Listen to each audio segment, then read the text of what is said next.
Hi hello வாங்க, எப்படி இருக்கிறீங்க? நல்லா இருக்கிறீங்களா? இன்றைக்கி அஸ்வின் சீக்ரெட் சமையலில் சூப்பரான ஒரு மாங்காய் சாதங்க. மாங்காய் சாதம் எல்லாருக்கும் பிடிக்கும். அது எப்படி சிம்பிளாக பண்ணுறதுன்னு பார்க்கலாம். சிம்பிளாக எப்படி மாங்காய் சாதம் பண்ணுறதுன்னு பார்க்கலாம். மாங்காய் ஒன்று எடுத்துருக்கேன் பாருங்கள். மாங்காவை லைட்டாக மேலே தோல் சீவிட்டு நல்லா மாங்காவை திருவி எடுத்துக்கணும். மாங்காய் திருவும் போது பெரிய பல் வச்சு திருவுங்க. அப்போ தான் மாங்காய் நல்லா பெருசு பெருசாக கிடைக்கும், நல்லாவும் இருக்கும், குழஞ்சி போகாது. சரிங்களா?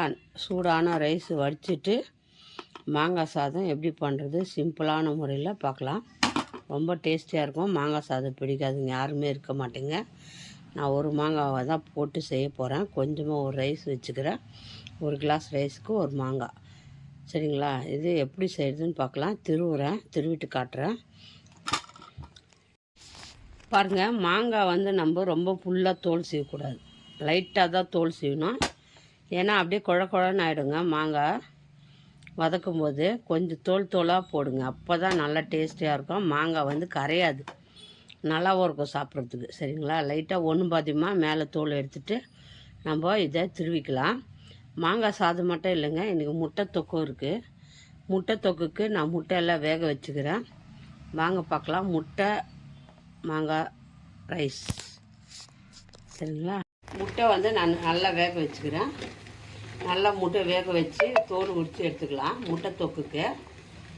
ரெண்டாவது ரைஸ் வச்சுக்கிறேன் பாருங்கள். ரைஸ் ஆயிடுச்சு. மாங்காய் சாதத்துக்கு ரைஸு வடிச்சுக்கலாங்க, அப்போ தான் நல்லாயிருக்கும். வடிச்சுக்கலாம். மாங்காய் சாதத்துக்கு நான் ஒரு கிளாஸ் அரிசி வச்சு வடிச்சுக்க போகிறேன். அவ்வளோதாங்க. வடிச்சிட்டு முட்டையை வேக வச்சு தூள விட்டு பாருங்கள். மாங்காய் திருவியாச்சு. இந்த மாதிரி பெரிய பெரிய சைஸாக திருவிக்கோங்க. இன்றைக்கி முட்டை தொக்குக்கு முட்டை வேக வச்சு எடுத்துக்கிறேன். அதை முட்டை நம்ம உரிச்சிக்கலாம். வேக வச்சு எடுத்தாச்சு. இப்போ முட்டையை உரித்து எடுத்து வாங்க முட்டை தொக்கு எப்படி பண்ணுறது பார்க்கலாம். ஒரு கடாய், அகலமானுக்கிற கடாய் வச்சுக்கோங்க. முட்டை வேக வச்சு கட் பண்ணி எடுத்து வச்சுக்கிறோம். இப்போ தக்காளி வெங்காயம் எல்லாம் போட்டு நம்ம எப்படி முட்டை தொக்கு பண்ணுறது பார்க்கலாம். இப்போ எண்ணெய் ஊற்றிக்கோங்க. ஒரு 3-4 வெங்காயம் கட் பண்ணி வச்சுக்கோங்க. கடுகு போட்டுக்கோங்க. அது கூட கொஞ்சம் சீரகம் போட்டுக்கலாம். சீரகம் கொஞ்சம். நான் ஒரு 3-4 வெங்காயம் எடுத்து நைஸாக கட் பண்ணி வச்சுக்கிறேன். இந்த மாதிரி நைஸாக கட் பண்ணிக்கோங்க. கடுகு வச்சு போட்டுக்கலாம்.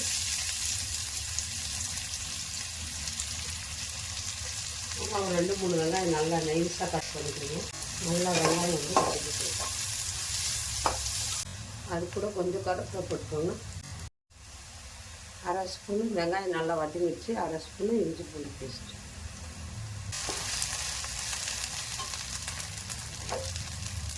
தக்காளி நல்லா ஒரு 1/2 கேஜி தக்காளி நைஸாக கட் பண்ணி வச்சுக்கிறேன். அதை அப்படியே போட்டுக்கணும்.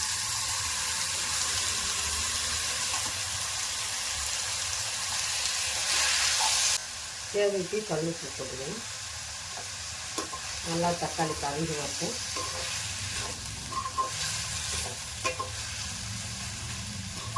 தக்காளி இதுவே நல்லா தண்ணி விட்டு இழுத்து கொடுத்துருக்கணும். 1/2 ஸ்பூன். இந்த தண்ணி வெந்து தக்காளி நல்லா சுண்டி வரும். பாருங்கள், தக்காளி எல்லாம் நல்லா இப்போ காரப்பொடி, காரம் எவ்வளோ வேணுமோ அவ்வளோ சேர்த்துக்கோங்க. இப்போது காரம் நல்லா பாருங்கள். இந்த மாதிரி தொக்காகணும். மசாலா வாசனை எல்லாம் போயிடுச்சு. இப்போ நம்ம இதில் முட்டை போட்டுக்கணும். அவ்வளோதான். இதுதான் முட்டை தொக்கு.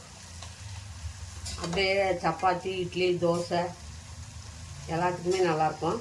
நல்லா அப்படி பண்ணிவிட்டு வேக வச்சு இந்த மாதிரி கட் பண்ணிக்கோங்க. இப்போ இது மேலே இப்படி போட்டுக்கோங்க.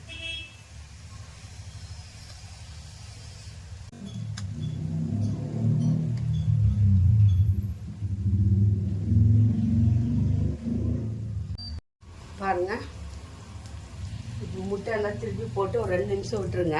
விட்டுட்டு இப்போ நம்ம முட்டை அப்படியே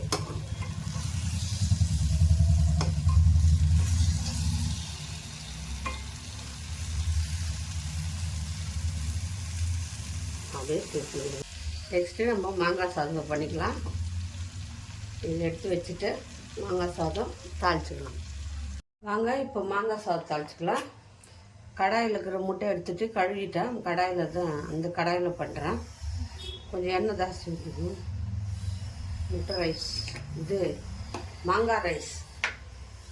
மாங்காய் துருவி வச்சுக்கணும் இல்லையா, எப்படி செய்து பாருங்கள். எண்ணெய் ஊற்றிக்கின்னு கடுகு ஒரு 2 நிமிஷம் வெந்தயம் போட்டுக்கோங்க. வெந்தயம் கொஞ்சம் போட்டாச்சு, சீரகம் கொஞ்சம் போட்டுக்கோங்க. கடலப்பருப்பு ஒரு பருப்பு கொஞ்சம் போட்டுக்கோங்க. வறுத்து வச்சா வேர்க்கடலை கொஞ்சம் கலர் வறுத்தோம்.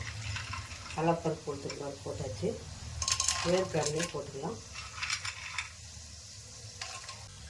காரத்துக்கு காஞ்சி மிளகா போட்டுக்கோங்க. நல்லா வதக்கிடுங்க. லைட்டாக கலர் வரணும். பருப்பு எல்லாம் கலர் வரணும். இது கூட கருவேப்பிலை போட்டுக்கோங்க.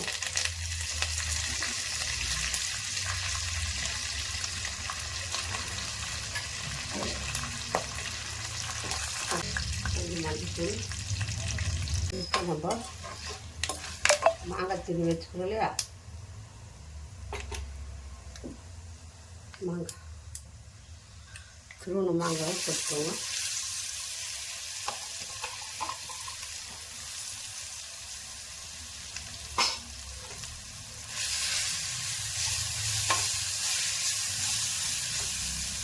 இதுக்கு கொஞ்சம் மாங்காய் ரைஸுக்கு உப்பு போட்டுக்கிறோம்.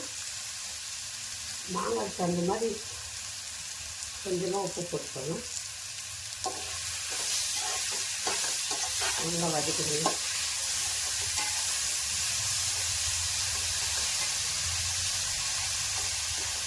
கொஞ்ச நாள் நல்லா வதக்கிட்டு வரணும்.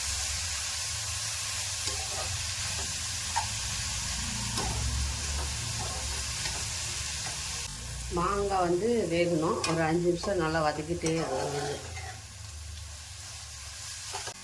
இப்போ சாப்பாடை ஆற வச்சுக்கலாம். ஒரு கிளாஸ் ரைஸு உதிரா நல்லா போட்டு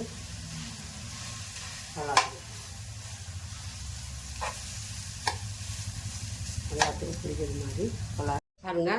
நல்லா வந்து ரைஸ் போட்டு நல்லா உதிராக இருக்கணும் ரைஸு. ஏன்னா வந்து உதிராக இருந்தால் தான் நல்லாயிருக்கும். சரிங்களா? மாங்காய் ரைஸ்னால் சாப்பாடை நல்லா உதிரமாக அடிச்சிடணும். பாருங்க, மாங்காய் சாதம் ரெடி ஆகிடுச்சு. அவ்வளோதான், சிம்பிளான மாங்காய் சாதம் முட்டை தொக்குங்க இன்றைக்கி எங்கள் வீட்டில். நீங்களும் வீட்டில் செஞ்சு பாருங்கள் எப்படி வந்துச்சு வருதுன்ட்டு. சிம்பிளாக பண்ணிடலாம். இது எல்லாருக்கும் மாங்காய் ரைஸ் பிடிக்கும், முட்டை தொக்கும் பிடிக்கும். அந்த மாதிரி தான். சரிங்களா? எல்லாருக்கும் இது பிடிக்கும்னு நினைக்கிறேன். இதே மாதிரி வீட்டில் செஞ்சு பாருங்கள். செஞ்சு பார்த்து லைக் போடுங்க. இப்படி யார் யாருக்கு மாங்காய் சாப்பாடு பிடிக்கும், முட்டை தொக்கு பிடிக்கும்னு லைக் போடுங்க. மறக்காமல் லைக் போடுங்க. சப்ஸ்கிரைப் பண்ணாது பார்க்குறீங்க வீடியோஸை, சப்ஸ்கிரைப் பண்ணிட்டு பாருங்கள். அந்த பெல் பட்டனை தட்டிக்கோங்க. ஏன்னா நான் போடுற வீடியோ உடனே உங்களுக்கு வரும். சரிங்களா?